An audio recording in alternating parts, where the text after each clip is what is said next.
Hi everyone, welcome back to the channel and back to another Urban Calisthenics workout of my full body calisthenics routine. In today's session, I've got for you a full body calisthenics workout using one piece of equipment, the suspension trainer. Now you can pick these up for around about £20. These ones here at the Jungle Gyms, I paid around about £60. You can spend even more than that and buy the TRX system, which costs even more. Now in the workout, you've got 5 exercises to do. You'll be doing 30 seconds of work with 15 seconds of rest for a total of 5 rounds. That's just under 19 minutes in total. Now, as always, you need to practice those instructionals before getting stuck in, alongside a thorough warm-up. And I will leave a link in the description below for a warm-up that I feel is suitable for this routine, but by all means, do one of your own. That's enough from me. Let's see what's in store. So for our suspension trainer push-ups, you're going to start by popping your feet in the straps and moving into a support position. You're going to have your hands just a little bit wider than the shoulders, making sure the shoulders are just in front of the wrists. You're going to stabilize the shoulders, take the knees off the floor, pull the abs in, and have the legs as straight as you possibly can. From this position and keeping your head out in front of your hands, you're going to make your way down to the floor, turning the arms into the body, keeping the shoulders stable, and bringing the head to the floor. When you reach that bottom position, you're going to push out strong, making sure the shoulders don't move. Keep that shape as best you possibly can, and then move into the next one.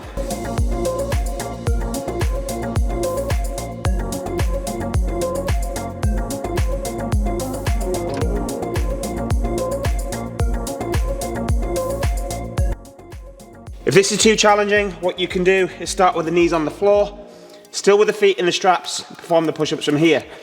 You make your way down to the floor as before, keeping the abs pulled in, head out in front of the hands, push out strong, but this time when you reach that top position, you're going to release your knees from the floor, bring them back to the floor, and move back into your push-up once again.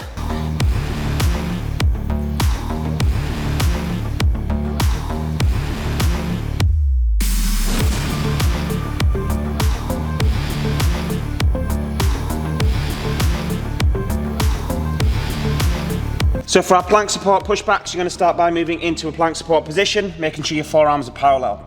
You're going to avoid bringing your hands together, so try and keep as much separation on the hands as you possibly can. You're going to get the shoulders stable, take the knees off the floor, and then move into your plank position. From this position, the intention is to drive your forearms into the floor with the intention of taking your shoulders as far back behind your elbows as you possibly can without losing that hollow body shape. Once you've reached that point, you're going to make your way forwards again, keeping the shoulders locked in, and then work it again. So really pressing through those forearms, get as much distance as you can between the elbows and the feet, go back into your plank support position, and then repeat.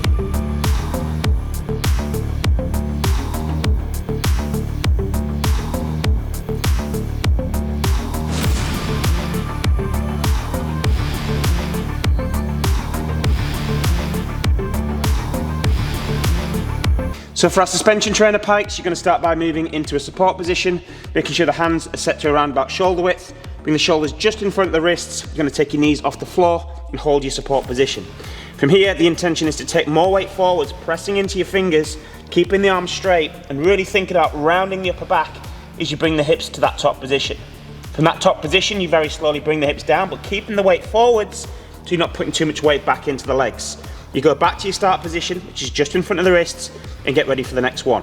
So again, we're going to bring those shoulders forwards, compress the floor, bring the weight to the fingers, round the upper back with the intention of bringing the hips up as high as possible, keeping those legs as straight as you possibly can.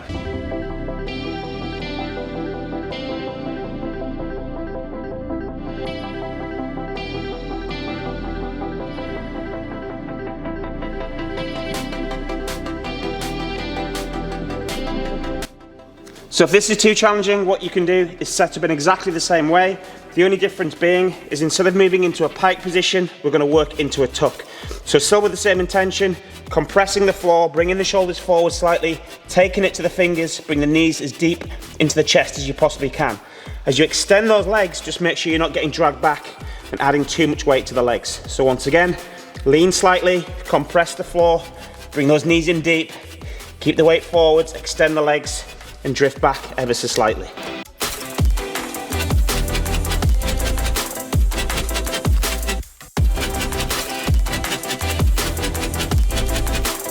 So for our suspension trainer shoulder bridge leg extensions, you're going to start by popping your feet into the straps, Laying on the back, bringing the feet quite close to the hips. From this position, you're going to place your hands firmly on the floor, and you're going to work on driving the hips up as high as you physically can, engaging the glutes when you reach that top position. When you reach that top position, you're probably going to feel this in the back of the legs. So again, driving the hips up as high as you possibly can, backside on, get the shoulders back, and then slowly return back to the floor.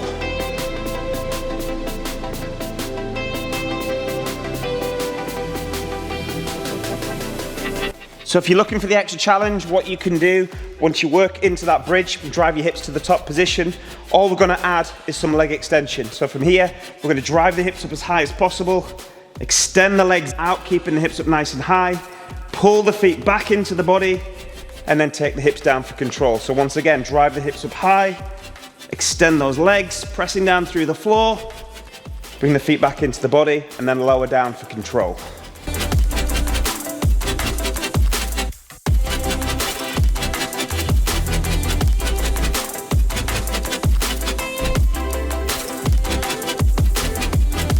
So for our suspension trainer bear squat lunge combination, you're going to start by setting up into a support position with the hands directly underneath the shoulders, shoulders stable, abs pulled in and pelvis tucked under.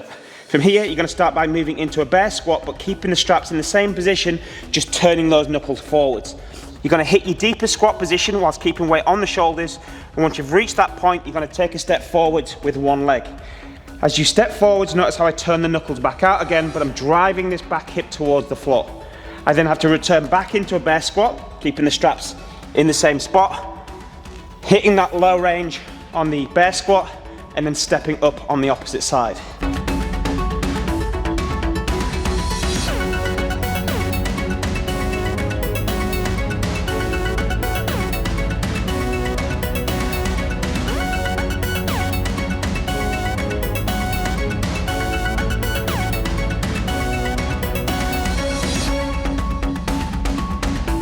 Now, just before we kick things off with the workout, I just want to let you know that if you want to gain access to the full Urban Calisthenics library, then head over to urbancalisthenics.com, where you can access over 100 calisthenics workouts with a new workout added every single week for just $4.99 a month.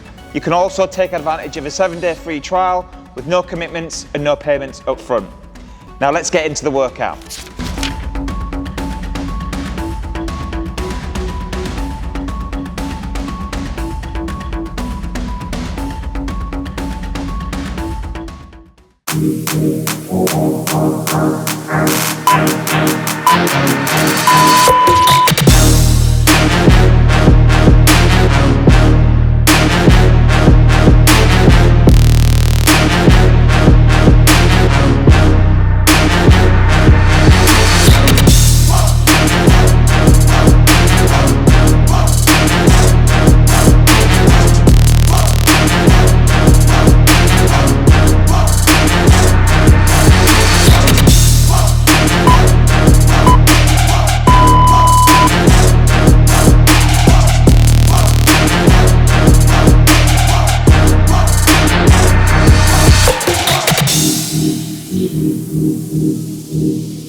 Thanks so much for taking part in this Urban Calisthenics workout. I hope you had a great time challenging yourself and breaking a sweat.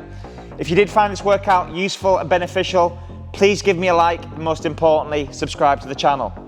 If you do want to gain access to the full Urban Calisthenics library, please visit urbancalisthenics.com, where you can gain access to over 100 workouts with a new workout added every single week for just $4.99 a month.